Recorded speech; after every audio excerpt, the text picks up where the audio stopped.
So hello guys, WhatsApp, कैसे हो आप लोग। उम्मीद करता हूँ आप लोग बहुत अच्छे होंगे।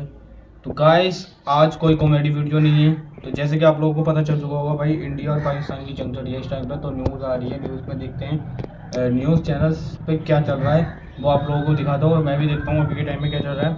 तो बिना देरी के वीडियो स्टार्ट करते हैं। तो क्या हाल है, वीडियो करते हैं शुरू। तो गाइस रेडी। मैं बिल्कुल सहमत नहीं हूं। और जहां तक उनका अटैक का सवाल है, in case they want to penetrate through, मुझे पॉसिबिलिटी उनके पेनिट्रेशन की, डीप पेनिट्रेशन की बिल्कुल नहीं लगती। हमारा एयर डिफेंस ग्रिड जो है वो मल्टी लेयर्ड है, मल्टी प्रोटेक्टेड है। और जो हमारे टारगेट इंफॉर्मेशन सिस्टम्स हैं, चाहे स्पेस से हो, चाहे हमारे जो सैटेलाइट का नेटवर्क है उसके थ्रू हो, या इलेक्ट्रोमैग्नेटिक जो हमारी इंटेलिजेंस सिस्टम उसके थ्रू हो, तो हमें पता है कि वो कब आएंगे, कैसे आएंगे। जैसे ही वो अपने जहां से उड़ेंगे, मिशन का डायरेक्शन हमारी तरफ होगा, हम उनको इंगेज कर सकते हैं। हमारे पास मल्टी हर रेंज का है। आप देखिए, 6 से 7 किलोमीटर की भी रेंज को इंगेज करने के लिए है, 20 से 40 का भी है, 80 तक का भी है, 150 का भी है, 400 का भी है। तो एक रेंज बनी हुई है। तो इस तरह आपके से जल्दी लेते हुए, क्योंकि हम जिस प्रिसिशन अटैक की बात कर रहे हैं वो तस्वीरें भी हम दिखा रहे हैं।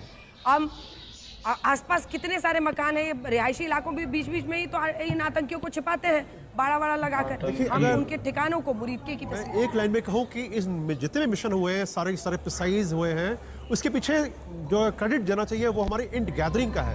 जो हमारा ह्यूमन इंटेलिजेंस है, जो इलेक्ट्रॉनिक कितना सटीक है, वो इस बात का परिचय है कि जो हमने अचीव किया है। अब मैं बात करूँ जल्दी से कि जो डिफेंस की बात हो रही है, जो एक कहा जाता है कि डिफेंस इन डेप्थ, इसका मतलब होता है कि उस क्षमता जो कि आप दुश्मन एक बार आपके क्षेत्र में आता है, हवाई क्षेत्र में आता है, उसके बाद से आप हर क्षण उसको अटैक करते हैं उसके ऊपर, जब तक कि वो अपने निशाने नहीं पहुंच जाए। इसको अचीव करने के लिए हमने 3 तरीके इसके ऑब्जेक्टिव रखे। एक तो हमारे इंटरसेप्टर्स हैं, अगर कोई स्ट्राइक आती है तो उसका वेलकम करने के लिए एयर डिफेंस इंटरसेप्टर्स हैं, Su-30s हैं, हमारे पास MiG-21 बाइसन्स भी हैं, साथ में राफेल का नाम काफ़ी लिया जा रहा है, तो इनको लॉन्च करते हैं। और लेकिन अगर बहुत ज़्यादा संख्या में जहाज आते हैं तो फिर हमारे मिसाइल डिफेंस सिस्टम आता है, surface to air defence system. और उसके बाद भी अगर हम नेक्स्ट लेयर जो आती है वो शॉर्ट रेंज मिसाइल्स उनकी आती है, फिर AD-ARTillery आती है, तो उसके बाद फिर मैन पैड्स है। तो हमारे इतने लेयर्स हैं डिफेंस की कि पाकिस्तान अगर चाहे भी तो वो क्षति नहीं दे सकता जो वो सोच रहा है। जो तीसरी बात कि जिस प्रकार से उन्होंने एक बीच में इंफॉर्मेशन वॉरफेयर किया था कि राफेल को उन्होंने निशाना बनाया और राफेल भाग गए, ये नमूना है कि राफेल भागे। राफेल ने क्या किया उसका बहुत बड़ा परिचायक है कि हमने उनके 9 ठिकानों को ऐसा भेजा है कि वो समझ नहीं पा रहे हैं। इन ठिकानों के बारे में भी एक बता दूं कि जो इन पर डिस्ट्रक्टिव पेंटिंग की गई है, वो इसका उद्देश्य है कि मिलिट्री का इन्वॉल्वमेंट कितना है, कितना पैसा खर्च किया होगा, कितना फंड जाते होंगे। जो वो फंड अगर उन्होंने अपनी जनता में लगाया होता तो जो आज भुखमरी की नौबत वहाँ पर आ रही हुई है, जो उनके वहाँ पर आम जनता परेशान है, शायद वो नहीं होती। तो जो आप देख रहे हैं कि जनता का सहयोग मिल रहा है भारत को पाकिस्तान से, उसका मुख्य कारण यही है कि जनता को आपने नहीं ध्यान दिया आतंकवादियों पर। पाकिस्तानी सेना क्यों नहीं मुंह दिखाने के काबिल है, वहाँ के लोग उसको गाली क्यों दे रहे हैं? मुख्य कारण है कि उनका जो उद्देश्य रहा है वहाँ की शांति नहीं रही। प्री और पोस्ट हम तस्वीरें दिखा रहे हैं। हमले से पहले बहावलपुर की तस्वीर देखिए, जैश का हेडक्वार्टर। आप सोचिए, कल्पना कीजिए कि कितना पैसा बहाता है पाकिस्तान इसमें।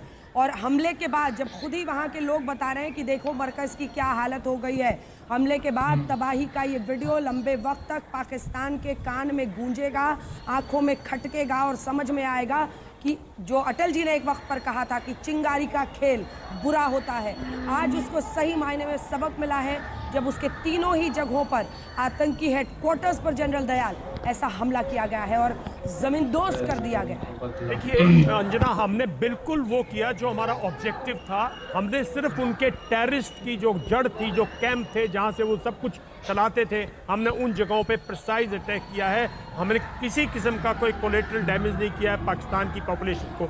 लेकिन हमारे लोगों को सतर्क रहना चाहिए, क्योंकि पाकिस्तान कितना ही कमज़ोर है लेकिन मिस एडवेंचर कर सकता है। Pakistan known for miss adventure है, और छोटा मोटा उसके जो स्लीपर सेल्स हैं वो कोई कवर्ट ऑपरेशन कर सकते हैं। तो मेरी सिर्फ यही है, आपके जरिए, आपके चैनल के जरिए भारतवासियों को एक मैसेज देने की कोशिश है, घबराइए नहीं।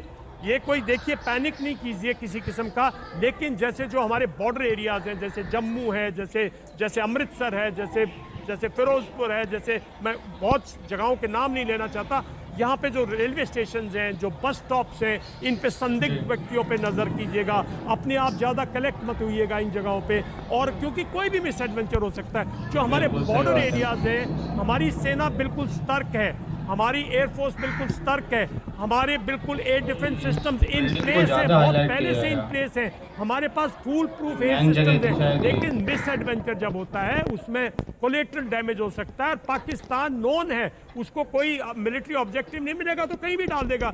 पिछली बार हमने देखा था ना, उसने F-16 से वो अपनी मिसाइल कहीं भी दाग दी थी जब हमने बालाकोट किया था।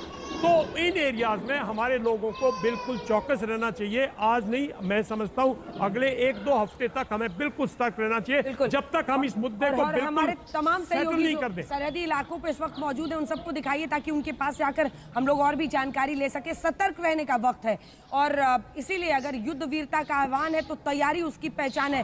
लेकिन उससे है क्या इस वक्त कर रहा है पाकिस्तान, क्योंकि पूरे देश की नजर इसी बात पर है, क्योंकि चोट लगी है, गहरी लगी है, आतंक के ठिकानों पर लगी है, जहां से ऑक्सीजन मिलता है आसिम मुनीर को, जनरल मुनीर को। ऐसे में खलबलाहट होगी कुछ ना कुछ।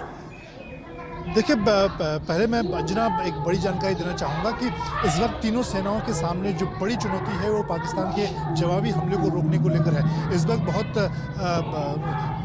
बड़े स्तर पर अगर हम जम्मू कश्मीर की बात करें तो ज़मीन से लेकर आसमान, जैसे मैंने पहले भी बताया, भारतीय वायुसेना के ऑपरेशन इस वक्त चल रहे हैं, और उसको लेकर लगातार अगर मैं पीछे दिखाऊँ तो साउथ ब्लॉक में तमाम जो सेना प्रमुख बैठे हुए हैं, सब लोग इस सिचुएशन को मॉनिटर कर रहे हैं। अभी पहली प्राथमिकता इस बात को लेकर है कि पाकिस्तान के जवाबी हमले में भारत की तीनों सेनाएं उस जवाबी हमले को कैसे नाकाम करती हैं, उसमें कम से कम नुकसान हो, क्योंकि भारतीय वायुसेना के जो जेट हैं वो एयरबॉर्न हैं और लगातार खबरें उनको लेकर आ रही हैं। इसको लेकर अभी क्योंकि प्रेस कॉन्फ्रेंस को भी आधे घंटे डिले कर दिया गया है, क्योंकि ऑनगोइंग ऑपरेशन है, और इस वक्त जहां प्रधानमंत्री 7 LKM पर लगातार सिचुएशन को मॉनिटर कर रहे हैं, NSA उनको जानकारी दे रहे हैं, यहाँ साउथ ब्लॉक्स में तीनों सेना प्रमुख और उसके अलावा CJ जनरल अनिल चौहान, सभी लोग बहुत गंभीरता के साथ सिचुएशन को देख रहे हैं। और अभी भी क्योंकि ऑनगोइंग ऑपरेशन है, भारत ने जो 9 टारगेट सेट किए थे उन पर जो टारगेट सेट किए थे उन पर निशाना साध दिया है, उनका मिशन पूरा हुआ है। लेकिन पाकिस्तान की जवाबी कार्रवाई अभी सुबह आमिर 11 वर्सेस रंबी 11 हो रहा है से शुरू हो गई है। और ऐसे में अभी पहली बड़ी चुनौती इस बात को लेकर है अंजना कि कैसे पाकिस्तान के इस जवाबी हमले को नाकाम किया जाए और कम से कम इसका नुकसान हो। बिल्कुल, जल्दी से हिमांशु, आपके पास क्या इन्फॉर्मेशन है? सरकार इस वक्त सक्रिय दिख रही है। अभी cabinet committee on economic affairs की भी बैठक होनी है, कैबिनेट कमेटी की ब्रीफिंग होगी कुछ ही देर में। मुझे लगता है अब 1 घंटे का समय बचा है, 50 मिनट, जिसके बाद 10:30 बजे सेना की तरफ से भी प्रेस कॉन्फ्रेंस की जाएगी। देखिए, मुझे लगता है सबसे पहले जो है सेना की तरफ से जो है वो प्रेस कॉन्फ्रेंस की जाएगी और बताया जाएगा। सेकंड आपको टोक रहे हैं हिमांशु, क्योंकि बड़ी खबर आ रही है। देश के गृह मंत्री अमित शाह ने भी ये कहा है कि सेना पर गर्व है। एक एक करके अब तमाम प्रतिक्रियाएं आ रही है। रक्षा मंत्री राजनाथ सिंह ने पहले कहा था, गृह मंत्री अमित शाह ने अब लिखा है सेना पर गर्व है। देखिए, ये जय हिंद और जय हिंद की सेना है जिसने जबरदस्त तरीके से प्रिसिशन अटैक्स के जरिए इस आतंकी घटना का, पहलगाम की आतंकी घटना का बदला लिया है। देश की सेना पर गर्व है, ये गृहमंत्री अमित शाह लिख रहे हैं। सबको गर्व है भाई। कोने में जाकर बार बार कह रहे थे कि हम चुन चुन कर मारेंगे हमारे भाइयों की हत्या का ये जवाब है। प्रधानमंत्री नरेंद्र मोदी ने इसे ऑपरेशन सिंदूर नाम दिया, क्योंकि अगर सिंदूर पोंछा है तो फिर तबाही में तब्दील होने को तैयार हो जाओ। ये संदेश साफ था और वही आज की सुबह का नज़ारा है। 2025 के साल में एक नई इबारत हिंदुस्तान लिख रहा है। भारत पूरे विश्व को बता रहा है कि आतंक का ये पूरा ढांचा जो पाकिस्तान में जिस जिस की शह पर चल रहा था उसे हम नेस्तनाबूद करेंगे। भारतीय सेना ने अपनी ताकत, अपने दमखम से प्रिसिशन अटैक्स के जरिए, देखिए कोलैटरल डैमेज नहीं है, रिहायशी इलाकों पर हमला नहीं है, हमारे भाइयों की हत्या का जवाब हमने दिया है। ये खुद गृह मंत्री अमित शाह बता रहे हैं। बिल्डिंग को बहुत ज्यादा हाईलाइट किया है। एक बार फिर से लिए चलते हैं हिमांशु, हमारे सहयोगी हमारे साथ जुड़े हुए हैं। हिमांशु, जानकारी पूरी कीजिए, क्योंकि अभी सरकार हरकत में है और ये वो बदला है जिस पर हर भारतीय इस वक्त गर्व कर रहा है। लेकिन सरकार, सेना चैलेंज खत्म नहीं हुआ है, सतर्क भी रहना है, आगे की तैयारी भी सामने है। देखिए बिल्कुल आगे की तैयारी भी है, जिस तरीके से पाकिस्तान रिटेलिएट कर रहा है उसका जवाब भी देना है और साथ ही साथ जो है संयम भी बना के रखना है, क्योंकि भारत ने जो है 13 दिन संयम बना के रखा और उसके बाद जो है आतंकी हमले का जवाब दिया। डिप्लोमेटिक स्तर पर पहले कदम उठाए, उसके बाद आर्थिक स्तर पर उठाए और फिर सैन्य कार्रवाई की। उसके लिए पूरी तैयारी की थी भारत ने और प्रधानमंत्री नरेंद्र मोदी जो है पल पल जो है मॉनिटरिंग कर रहे थे और जब भी कल रात को भी जब ये ऑपरेशन हुआ तो उन्होंने पूरी रात जो है मॉनिटरिंग भी की और जानकारियां भी ली हैं, जिसको एनएसए अजीत डोभाल उन्हें देते रहे। और अब से कुछ देर में जो है सबसे पहले सेना की तरफ से जो है वो ब्रीफ किया जाएगा, उसके बाद कैबिनेट की मीटिंग है और उस कैबिनेट की मीटिंग में जरूर जो ऑपरेशन सिंदूर है उसको लेकर चर्चा भी होगी और एक प्रस्ताव पास हो सकता है कि जो ऑपरेशन सफल हुआ। लेकिन जिस तरीके से पाकिस्तान अभी रिटेलिएट कर रहा है, भारत के लिए चुनौती यही है कि सबसे पहले उसका मकबूल जो है वो जवाब दिया जाए, जिससे पाकिस्तान का जो रिटेलिएशन है वो कम हो सके। साथ ही साथ भारत की तरफ से ये अब साफ हो गया है कि भारत किस तरीके से जो है विश्व की बाकी शक्तियों को साथ लेकर चलता है। आप देखिए कल एनएसए जो अजीत डोभाल है उन्होंने अपने काउंटर जो यूएस में है उनके साथ बातचीत की और भारत सरकार की तरफ से यूएई और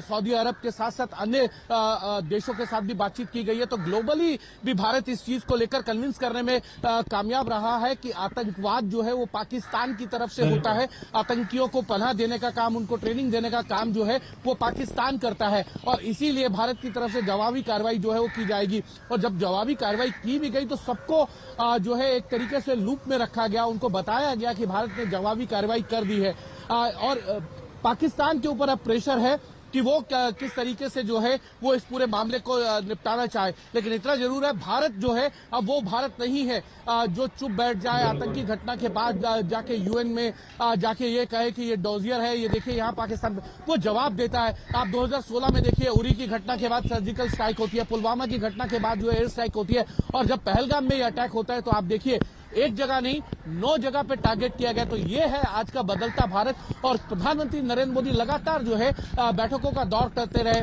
उन्होंने अपना सबसे पहले जो है जो सऊदी अरब का उनका विजिट था उसको कट शॉर्ट किया इस हमले के बाद और सीधा गृह मंत्री अमित शाह को कहा कि आप श्रीनगर जाइए, पूरे मामले को देखिए, वहां की ग्राउंड रिपोर्ट होती है। फिर मारा है पीओके में तो मारा ही है, लेकिन जो हलचल है उस पर हमारी नजर है। कैबिनेट कमेटी को भी इसकी जानकारी दी जाएगी।